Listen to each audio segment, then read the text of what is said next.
Is Foundations Magic's turning point? Is Foundations the game changer Magic the Gathering needs right now? And is it the game changer for its future? We have been here before, another set claiming to balance accessibility and depth, only to fumble the execution. Is Foundations one of the all-time greats, or just another name in the long list of overhyped and overpromising products?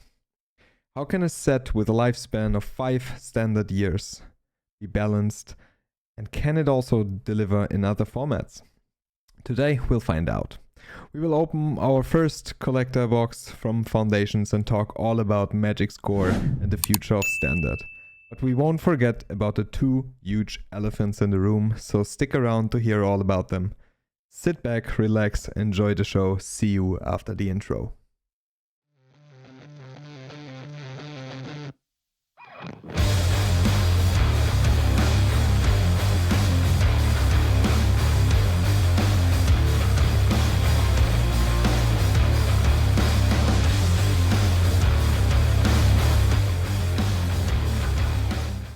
As a base for our discussion today, we need to clarify what is Foundations.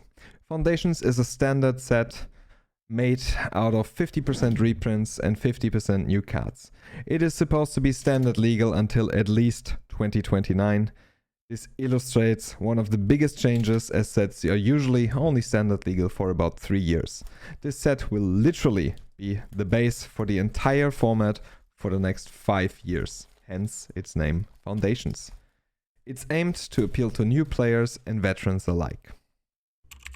Foundations celebrates Magic's storytelling legacy by pulling together the most iconic characters from across different planes. We're talking Ajani, Chandra, Vivian, Liliana, just to name a few. They're all in here. This is the most iconic a Magic set has ever been. Well, at least in the last decade, and it goes back to what the game is, and that gets me really excited. This goes back to my early days of Magic, hence, well, it couldn't be forever, but it goes back to the early days of Magic, and this is really, really, really exciting for me. Today we'll look into what is in these collector boosters. We'll talk a bit about Foundations and about the standard format, but also just generally vibe out. So, the limited format of Foundations. I think with the reprints that are in this set, well, the core of old Magic, the limited format and archetypes couldn't be simpler. However, it also couldn't be more fun. This will be an incredible set to draft, with the focus on the easy to play and easy to understand mechanics that made Magic what it is today. Let's get into our first booster. Let's see if we can explain why. Abyssal Harvester as our first card.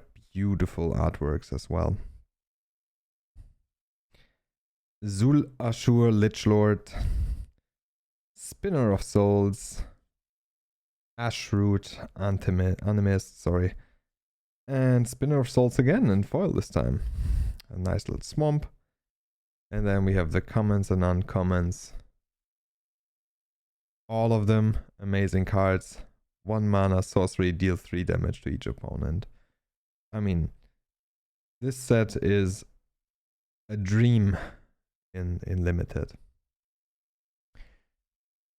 The future impact of Foundations, however, has been heavily discussed in the last, well, weeks until its release. Will Foundations have the power to stay in a release cycle that is completely out of control and hold up to the imminent power creep that is Magic the Gathering currently? Could it make the standard format boring with its lifespan? If anything, I think Foundations is setting a new standard. Pun intended. By keeping the cards in the rotation, it provides a stable and welcoming environment for new players, while it also offers veterans the chance to experiment around with old cards that they're used to. Like Liliana, for example. Beautiful, man. It just helps us, it helps veterans to go into depth with the cards, and also enables new players to come into the game and always have solid, reliable cards to build upon. And that arguably, I think, is a great thing for the game, as I will sort out the mythics a bit. Leyline X, beautiful artwork as well. And extravagant replication, Abyssal Harvester, double foil in the end. Ah, Johnny's Bridemaid. Who doesn't love this kitty cat? Great. By the way, I will turn these around because, yeah, the thing is going crazy with the faces again.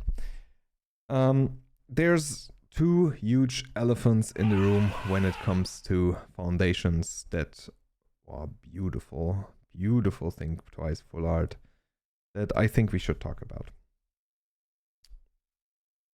The two would be financial value of this set and universe beyond. So let's start, I would say, with financial value. Many players argue that the lifespan of this set has to, there's no way around, has to result in multiple print runs, which will ultimately result in a loss of financial value for single pricing. Generally, I would agree. This is how economy works. If you oversupply, then of course prices go down. When it comes to play boosters, I think we will definitely... Oh wow, Niv Mythid Visionary, beautiful card, amazing. Oh, Electro Duplicate, full art, Swiftblade Vindicator. I didn't lose my thought. Giada, Font of Hope. So, when it comes to play boosters, I think we will see more print runs. It's inevitable. But I would also like to point you to a fact, which is most play boosters, sealed products, actually kept their value pretty well. And what do you think? Why would Wizards of the Coast try to make a product that makes people only lose money? They have to come up with a way that people still buy their products. So I am more than confident in saying that play boosters will most likely keep their value. Oof, nah. This card in standard for 5 years. Chef's kiss, Llanowar Elves. Right? So, why would Wizards of the Coast print something that makes you lose money and no one buys it? It's in their best interest that we will keep buying this product, so I'm fairly confident that this product will remain valuable. Then, when it comes to collector boosters, if you think that collector boxes losing value is a thing, you did not pay attention to what happened in the last 2 years of Magic the Gathering. Most collector boxes even appreciate in value. Lord of the Rings, Wilds of Eldraine, even Thunder Junction, which was initially going down a lot, crept up in value again. All of those boxes have value inside them and keep going up as the supply is limited by Wizards of the Coast. If you haven't gotten that from the last 2 years, where have you been, man? Like, Wizards is heavily limiting the print runs. You have to accept the reality that we live in a world in which Wizards of the Coast is making collector boosters collectibles. For Foundation, there's so much value in terms of the blink cards like the Fractured Falls anime, whatever, full art, that I do not see them lose any value. Same with the print run. I do not think that Wizards will overprint the collector boxes, as this would just financially hurt them severely. Mossborn Hydra. Beautiful card. 3 mana, 0/0, enters with a +1/+1 counter, and landfall, of course, every time you play a land, it gets another +1/+1 counter. Ashroot, Animist, Crystal Barricade, Killed Great Worm, and Brass's Bounty. So, oh, wow, the full arts of the uncommons and commons are just amazing in this set. Empyrean Eagle also back. I'm telling you, this will be a blast to draft.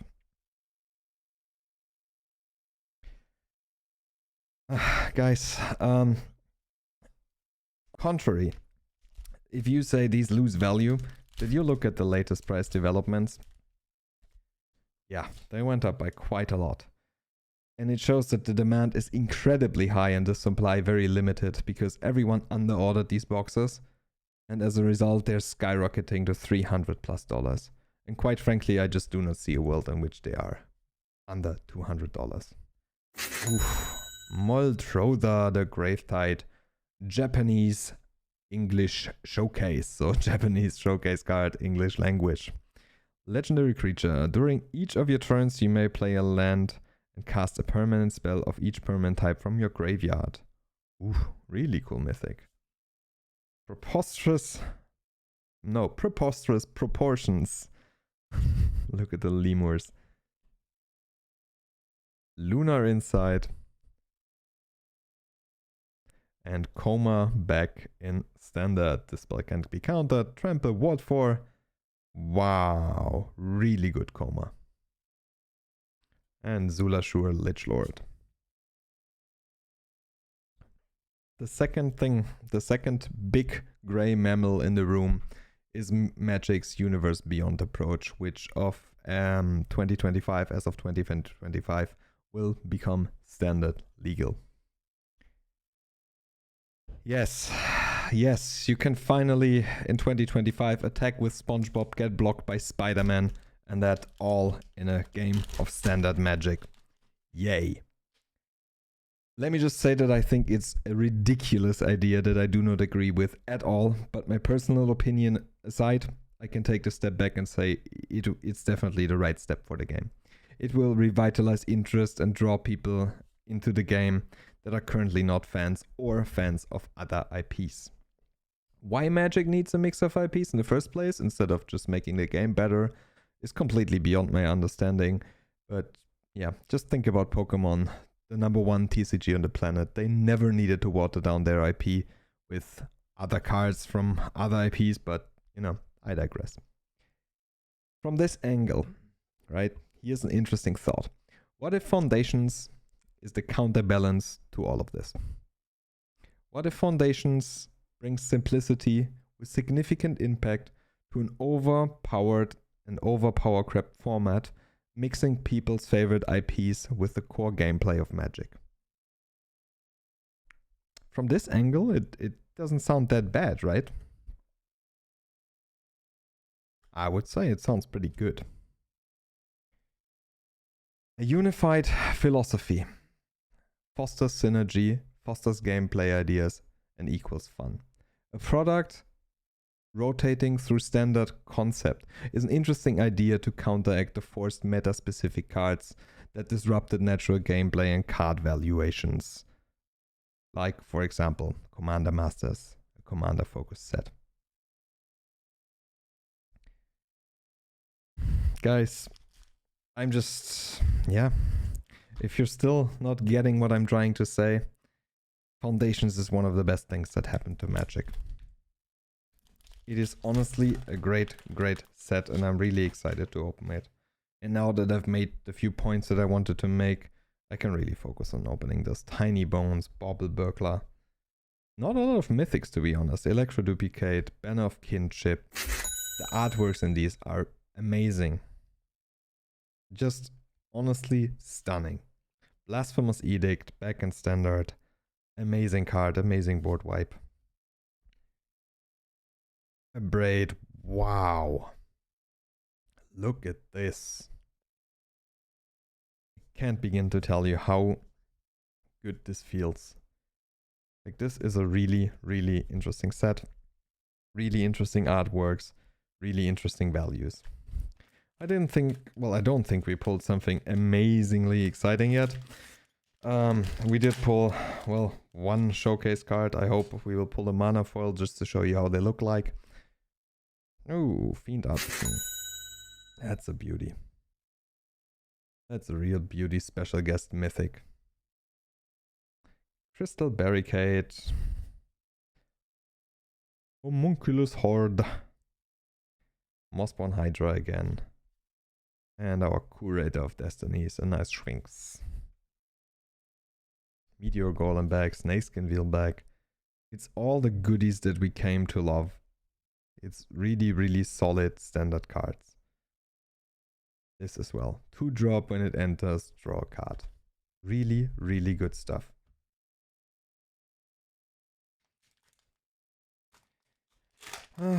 Yeah, well.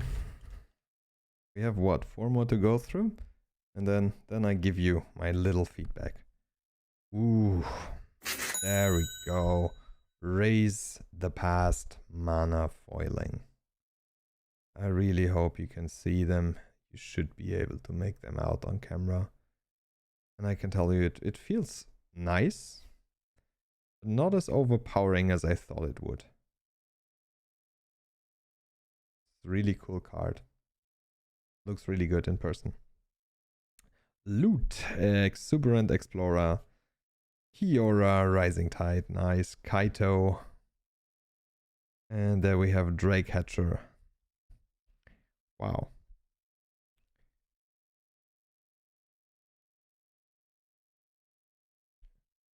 Cool. All right, 3 more packs, and then we'll get into what my verdict for this is. Maybe we also count the rares versus mythics, because there's not a lot of mythics in this. Let's see. Electro Duplicate, the 3rd time. Rise of the Dark Realms, really nice artwork, beautiful card. For 9 mana, put all creature cards from the oh wow. Okay. Sylvan Scavenging, really nice artwork. Progenitus, insanely good card. Leyline Axe, oh, Progenitus, mythic. Leyline Axe, and a good old forest. Shivan Dragon, if you like alpha power level cards. Oh, Blight Priest back. Yeah, this will be... Oh, Tolarian Terror. This will be insanely fun to draft. 2 more. Let's hope we hit one of the big guys. I really want to showcase Llanowar Elves. This is the only card that I was hoping for from any of my openings here. Windflame Tyrant, beautiful mythic. Preposterous Proportion, Big Squirrel Gang. Itali, Primal Storm, beautiful card. Consuming Aberration. Raise the Past, nice. And then Frenzied Goblins, Swiftfoot Boots, nice. Cat Collector. Fake Your Own Death. Go from the Ashes. Well, last pack. So, again, if you didn't get what I'm trying to say, Foundations is one of the best sets Magic the Gathering has seen in a long time. And it does not just talk the talk, it walks the walk. It's a love letter to what Magic the Gathering is at its core, while unlocking the door to a balanced and inviting future for players. For me, this is the best Magic set that I've seen in the last years, but I want to hear about your opinions. Let me know in the comments what you think about Foundations. Is it a lifesaver we all needed, or is it absolute garbage? This is our last pack. Curator of Destinies, beautiful full art card. Abyssal Harvester, Archmage of Ruins, and Liliana, Elvish Archdruid. Wow, beautiful Reclamation Sage as well. Alright, let's count it. So, in total, in 12 boosters, we have 1, 2, 3, 4, 5, 6, 7, 8, 9, 10 mythics. 10 mythics in 12 boosters. Liliana twice. Not great, to be honest, but we take it, right? So, as always, if you like Magic the Gathering content and pack opening videos, please consider subscribing to my channel. It helps me out more than I can tell you. Thank you so much for watching my video. Don't forget, it's not about the values we pulled, it's about the fun we had, and I had an amazing time with you guys. Thank you so much for watching my video. I will see you next week with the next one. Until then, bye bye.